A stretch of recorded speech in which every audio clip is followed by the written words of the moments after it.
तीर्थ यात्रा का मतलब है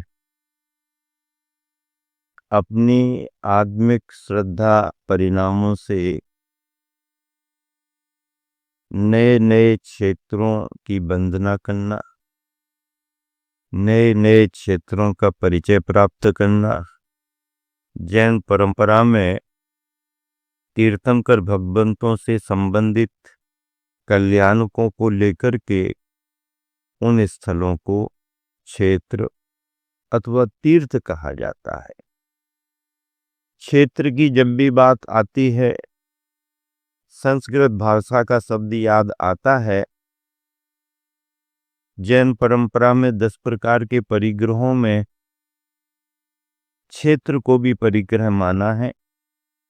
क्षेत्र यानी जमीन, अपने स्वामित्व की जो भी जमीन होती है वह गृहस्थ का परिग्रह माना जाता है। किसान के पास अगर क्षेत्र यानी जमीन है तो किसान अपनी किसानी को आगे बढ़ाता है। बीज बहुत अच्छा है लेकिन उसके पास क्षेत्र यानी जमीन नहीं है तो उसका बोपन कैसे करेगा, फिर फसल कैसे आएगी, फिर वह मालामाल कैसे होगा। तो किसान को मालामाल होने के लिए जमीन यानी क्षेत्र की जरूरत है और उसमें बोए हुए बीज की जरूरत है। ठीक ऐसे ही धर्म के क्षेत्र में क्षेत्र अर्थात मंदिरों का समूह, क्षेत्र अर्थात तीर्थंकरों की कल्याणक भूमिया, क्षेत्र अर्थात अतिशय क्षेत्र, सिद्ध क्षेत्र, प्रसिद्ध क्षेत्र। इन स्थानों पर जाकर अगर भक्त पुरुष भव्यात्मा श्रद्धालुजन अपने पुण्य भावों का, शुभ भावों का बीज बोते हैं तो मोक्ष मार्ग की परंपरा उनकी बढ़ती है और पुण्य की फसल उनकी लहलहाती है। आपको बात ख्याल में आई ना? आप समझ रहे कि नहीं समझ रहे? मैं ये समझाना चाह रहा हूं कि किसान के पास जमीन है और बीज है, समय पर बो दिया तो किसान माला माल हो गया। ठीक ऐसे ही भव्यात्मा के लिए क्षेत्र अगर मिल गए, कल्याणक भूमियां मिल गईं और उस भूमि को प्राप्त करके शुभ परिणाम बने, शुभ भाव आपने बनाए तो साथी से पुण्य का अर्जन करने में ये भव्यात्मा माला माल हो जाती है। इसीलिए क्षेत्रों की वंदना करनी चाहिए।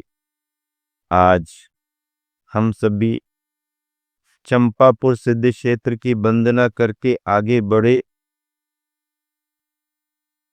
प्रातःकालीन बेला में एक विद्यालय परिसर में आहारचर्या संपन्न हुई। मुनि संघ को वहां के शिक्षकों ने, कई शिक्षकों ने पहली बार देखा, निर्ग्रंथ मुनियों को। वहां की शिक्षिकाओं ने गुरुओं से, मुनियों से मार्गदर्शन प्राप्त किया। मुनिवरों ने प्रेरणा देकर के उन्हें शाकाहारी होने का संकल्प दिलाया। देखो, जैन बंधु तो निकटता से परिचित होते हैं, पैरायसी उन्हें संस्कार मिलते हैं, लेकिन जैनेतर शिक्षक शिक्षिकाएं अगर ऐसे मुनिवरों का क्षण भर भी शारीरिक प्राप्त कर लेते हैं तो उनके जीवन काल में बहुत बड़ा प्रभाव पड़ जाता है। आपको मैं एक संदर्भ सुना रहा हूं। मैं अपने सभी संगी साथियों के साथ कर्नाटक के श्रवणबेलगोला क्षेत्र पर था। जनवरी 2010 का वर्ष था। सदलगा कर्नाटक में चातुर्मास करने के बाद तीर्थ यात्रा प्रारंभ हुई थी। हम 7 मुनिवर, 6 मुनिवर और एक एलगी, ऐसे 7 जन यात्रा पर थे।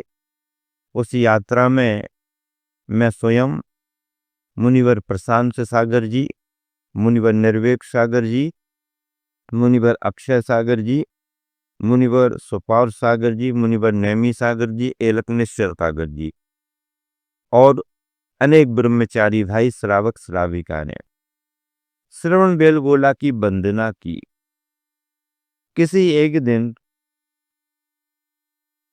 आहारचर्या के बाद में एक विदेशी पर्यटक पीछे पीछे मेरे पास आया और बैठ करके उसने कहा,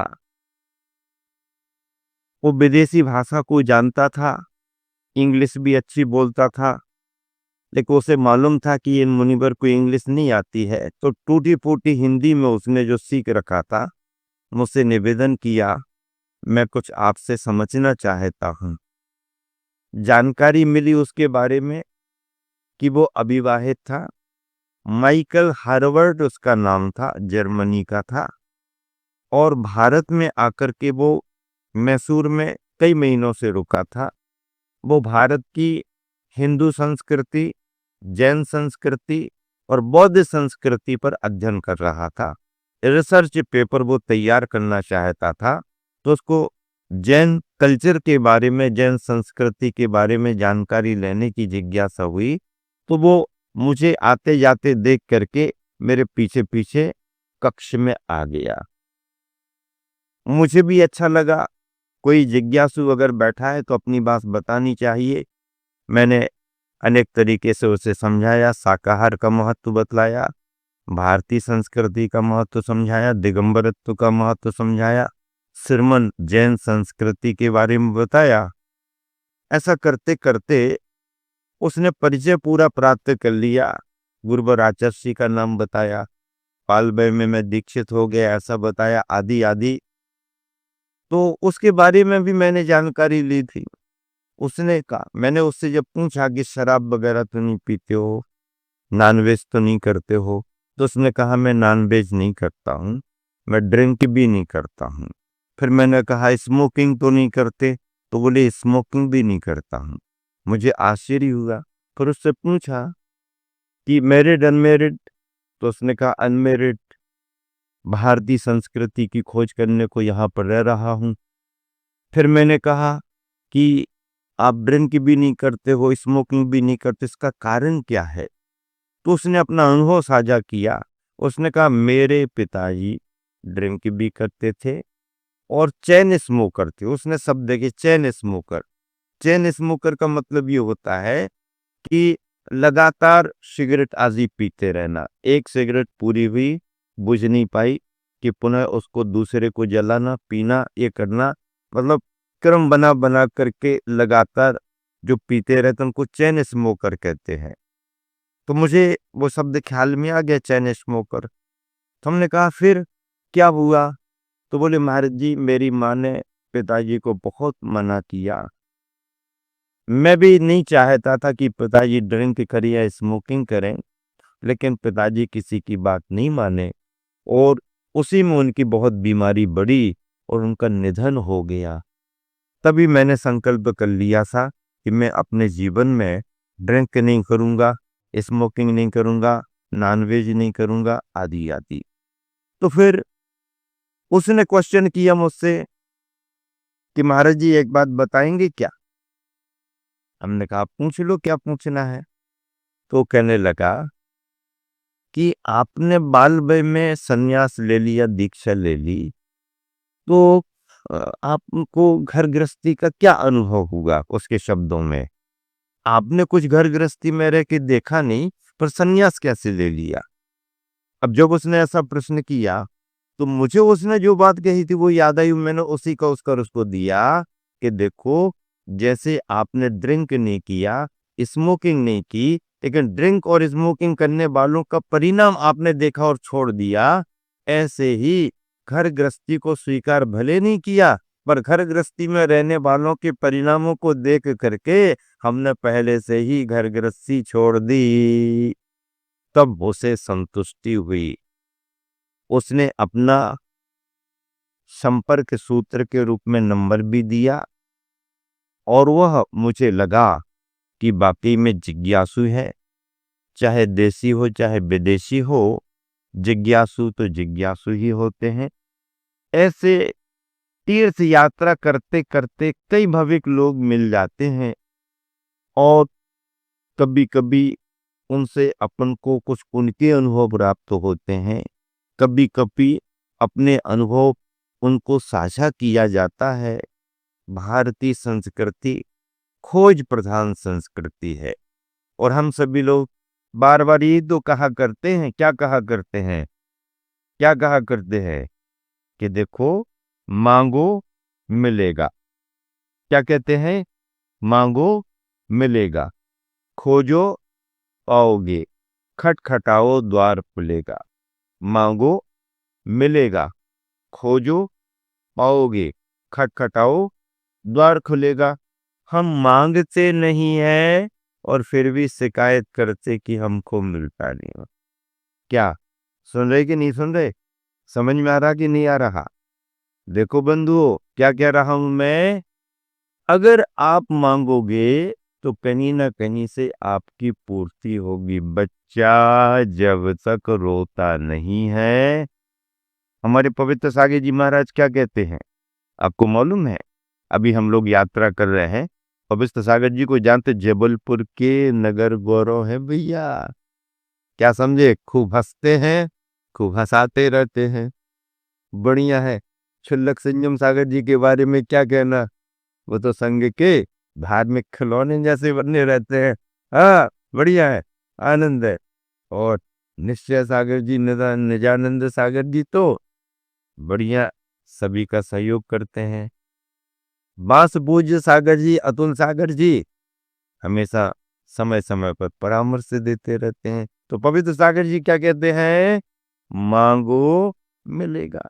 बच्चा जब तक रोता नहीं है तब तक मतारी माता दूध नहीं पिलाती। अनु भैया, ध्यान से सुन रहे कि नहीं सुन रहे? समझो तो क्या कह रहा हूं। जब तक बच्चा रोता नहीं है माता दूध नहीं पिलाती है। अंदर से जिज्ञासा हो तो कहीं ना कहीं से पूर्ति होती ही होती है।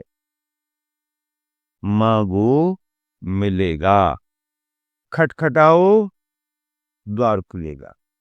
क्या थोड़ा सा गेट लगा है और देख करके चले गए, दरवाजा तो बंद है। दरवाजा बंद है तो बंद तुम्हें देख करके थोड़ी किया, वो तो ठंडी हवा ना इसलिए बंद है।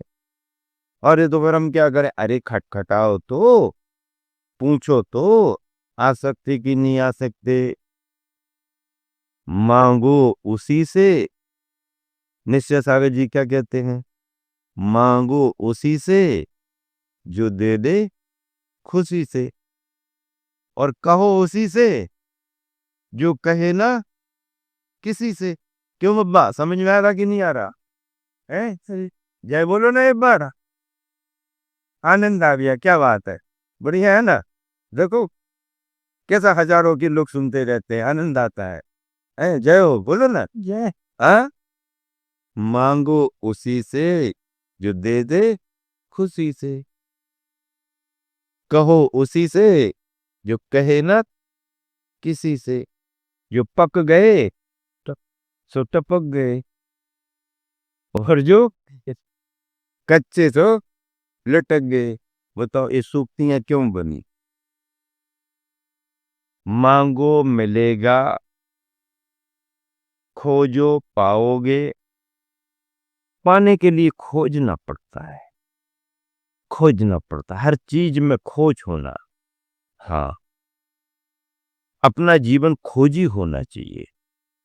खोजो मिलेगा, पाओगे, खटखटाओ द्वार खुलेगा। मुक्ति का दरवाजा। भैया, अभिषेक और शांति धारा का बड़ा महत्व है। शुभ भाव बनते हैं, कर्मों की हानि होती है, पुण्य का आश्रय होता है। जिन बिंब के दर्शन करने से निधत्ती और निकाचित जैसे कर्म भी चले जाते हैं। निधत्ती निकाचित, हाँ, जो स्वाध्याय करते करते नहीं जाएंगे, वो जिन बिंब में बीत रास्ता दिखती है। ग्रंथ में वीतरागता की बात पढ़ सकते हो, पर मुद्रा नहीं मिलती है। ग्रंथ में वीतरागता की बात लिखी रहती है, पर मुद्रा नहीं होती है। निर्ग्रंथ मुद्रा में वीतरागता की बात लिखी हो या ना लिखी हो, निर्ग्रंथ मुद्रा में वीतरागता अपने आप दिखाई देती है, अपने आप दिखाई देती है। ये निर्ग्रंथ मुद्रा का महत्व है। जिन बिंब का दर्शन, भगवान का अभिषेक, शांति धारा संपन्न की, सभी मुनि संघ, सभी आर्यिका संघ ने अनुमोदना की और मंगल विहार हुआ, आहार विद्यालय में संपन्न हुआ। जैन जैनेतर बंधुओं ने देखा, मुनियों का आहार विहार तो ऐसे होता है, कोई सुनिश्चित तो होता नहीं है। जहां पर शुद्ध स्थान मिल गया, जहां उपयुक्त स्थान मिल गया, जहां श्रावक श्राविकाओं ने तैयार कर दिया, पड़गाहन करने को खड़े हो गए, कोई अरेंज तो होता नहीं है। सच्चे मायने में अतिथि तो दिगंबर साधु हैं कि कुछ भी नहीं, जहां जैसी अनुकूलता वहां पर अपना बसेरा। विद्यालयों को हम लोग इसलिए पसंद करते, rest house, circuit house, guest house, इसमें इसमें पॉलिटिकल लीडर, कोई भी आते जाते अधिकारी वेज नॉन वेज होते रहते हैं, उनको वर्जित करते हैं। सहज विद्यालय है, कोई सार्वजनिक भवन है, सामाजिक भवन है, उन भवनों में सुबह शाम की चर्या की, आगे बढ़ गए। इस तरह से बिहार प्रांत में बिहार चल रहा है। श्रवण बेलगोला के वो दृश्य आंखों में अभी भी झलक रहे हैं। कर्नाटक की यात्रा के वो दृश्य आज भी आंखों में झूलते रहते हैं। पांव पांव पैदल चलते हैं, गांव गांव की संस्कृति से परिचित होते हैं। अगर कोई सुनने के लिए इच्छुक मिल गया, कहीं अपन को लगा कि भविक हैं, तो उनको मार्गदर्शन दे देते हैं। अन्यथा मौन पूर्वक अपनी एरिया पर समिति से मुनिजन अपना मंगल विहार करते रहते हैं। कभी तीर्थंकर महावीर का विहार इस प्रांत में हुआ था, अनेक मुनिवरों का विहार हुआ, गणधरों का भी विहार हुआ। उनके विहार के कारण ही इस प्रांत का नाम बिहार पड़ गया। क्या? हाँ, ये राजनेताओं के नाम पर बिहार नहीं है। एक बार हमारे गुरुवर का बिहार हुआ, आचार्य विद्यासागर, सुनो तो, आचार्य विद्यासागर जी का बिहार हुआ, पेपर में छप गया, आचार्य विद्यासागर का बिहार हो गया। तो आचार्य श्री का बिहार हो गया, पेपर में आचार्य विद्यासागर जी का बिहार हो गया। कमेंट्स करने वाले आचार्य विद्यासागर बिहार कैसे होगा? बिहार तो लालू प्रसाद जी का था, बिहार तो नीतीश कुमार जी का है, विद्यासागर की बिहार कैसे होगा? अरे भैया, ये बिहार प्रांत है, वो मंगल विहार है। ध्यान रखना, सावधानी से सुनना।